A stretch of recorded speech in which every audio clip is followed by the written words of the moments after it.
Hey guys, so today we're going to be looking at more relationship stories. Yeah, let's just get right into the video. I broke up with my boyfriend after his reaction to me almost getting assaulted, and I feel like I was petty for doing so. What did he say? Last night, I went out for dinner with my best friends and had a few drinks. When I got home, I sat on the doorstep to get some air before going inside. I was sitting with my knees folded to my chest and my head resting on them. After a while, our tenant, he stays at the servants' quarter, came out to check on me. We're not close, but we've had a few casual conversations before. At first, it seemed normal, but then he realized I was tipsy and started acting strange. He patted my head while talking to me, which made me uncomfortable. I pushed his hand away and told him to stop, and he did. But a few moments later, he suddenly reached into his pants, put out his dick, and told me I should give him head. What the actual heck? I immediately sobered up, jumped up, and literally sprinted inside. Once in my room, I called my boyfriend to tell him what had just happened. But before I could even finish, he interrupted me with, "Why are you talking like you gave him head?" I was stunned. His first reaction was to basically accuse me instead of protecting or comforting me. I felt so blamed for someone else's disgusting actions. It made me wonder, if I were ever raped, would he react the same way? When I asked him why he said that, he apologized and told me he didn't know why those words came out. He said he was angry at me for not calling him as soon as I got home. He has my location, but I can't shake how hurtful that initial reaction was. This was my breaking point. I told him I wanted to break up. Now I'm wondering if I was petty for ending things, or if I was right to trust my instincts. Trust your instincts. If that's her gut feeling, being like, yep, I need to end up with this guy, she needs to end up with him. I think that's just so crazy that that was his first reaction. Not even like, where is he? Like, are you okay? Did he hurt you? No. He was like, why are you talking like you gave him head? What? Why is that his first reaction? I'm glad she ends up things with him because it doesn't even sound like he's worried about her at all. Literally. Nothing. Not even like, are you okay? Nothing.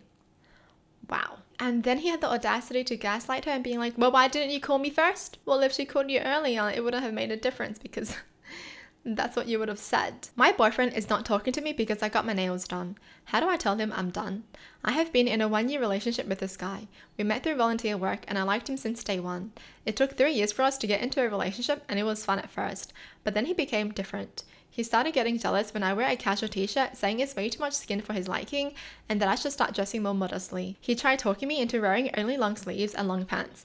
But you know what? I'm quite modest to begin with.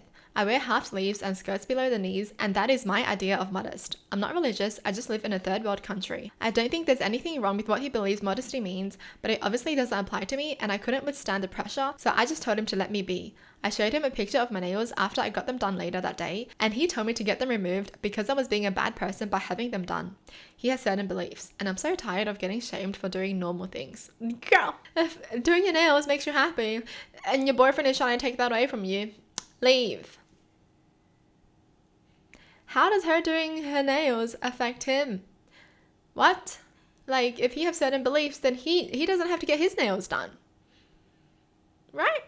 He is my first boyfriend, and I'm a bit more naive than the average person, but I'm seriously drained. He talked to me after and told me that things would get better only after I stopped taking my birth control.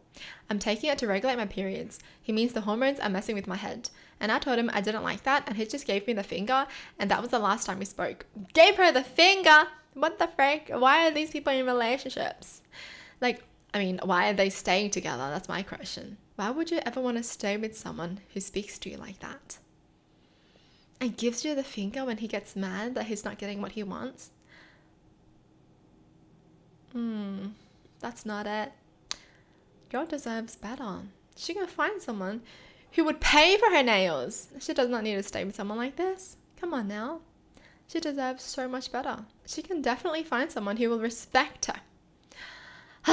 She can use this as an experience because she would definitely find someone better, and then she's going to realize, wow, I don't even know what I saw in my ex kind of thing. It just feels bad that some people are getting treated like this. My husband asked if our son was his and asked for a paternity test. Wow. Why? My husband and I have been together for 10 years, married for 3 years. We have 2 children together, 2 years old and 7-month-old. And our first child looks a lot like my husband, but our second looks more like me. But you can tell our kids are related as they have similar features. My husband recently dropped on me that it's been bothering him that our son has blue eyes. He has brown eyes and I have blue eyes, and how he thinks it's really unlikely for him to have a child with blue eyes as he's Hispanic with no known relatives that have blue eyes. He also is suspicious of the timing of our son's conception, as our second child was a complete surprise, but we are only using condoms after I had our first child. He then asked if our son was his and if I mind if he gets a paternity test done. I'm so hurt and just blindsided by this. I haven't cheated on my husband and our son is definitely his. I work from home and I don't have any guy friends. I only go to hang out with my friends or go to grocery shop or buy things for the kids. I just don't understand why he thinks I would do this, as I've never been unfaithful. Has anyone else experienced this? What happened if you have dealt with this? I mentioned marriage counseling to him, so we might just try that, but I'm just so confused, sad and hurt about this. We've been fighting off and on as it's been stressful having 2 kids so close together, but we otherwise don't have any huge problems in the relationship. So the kid is 7 months old now and he brings it up. Someone is definitely behind him being like, is that your kid? Is that your kid? Are you sure that's your kid? Maybe like his family, his parents or something. Really? But he has blue eyes. Are you sure she didn't cheat on you? I feel like that's what's happening. I feel like he never questioned it until something. Oh, I feel like things like this, like once the trust is broken, it's really hard to mend. Like currently she just knows that her husband does not trust her. The fact that he even has those thoughts that she could have cheated is crazy. You know what I mean? It's the fact that she has blue eyes. It's not like they both have brown eyes. So even with that information, he's still like, I don't know about this kid who has blue eyes. What? That's crazy. She literally carried his kids and that's what he's gonna say to her. Is that my kid? Oh! Can you imagine hearing that? Like to do all this for your family and then your husband is doubting you. Well, that's it for the video. Hope you guys enjoyed. Tell me in the comments down below what your thoughts are. And as always, thanks for watching. Hope you guys liked it and I'll see you guys next time. Bye!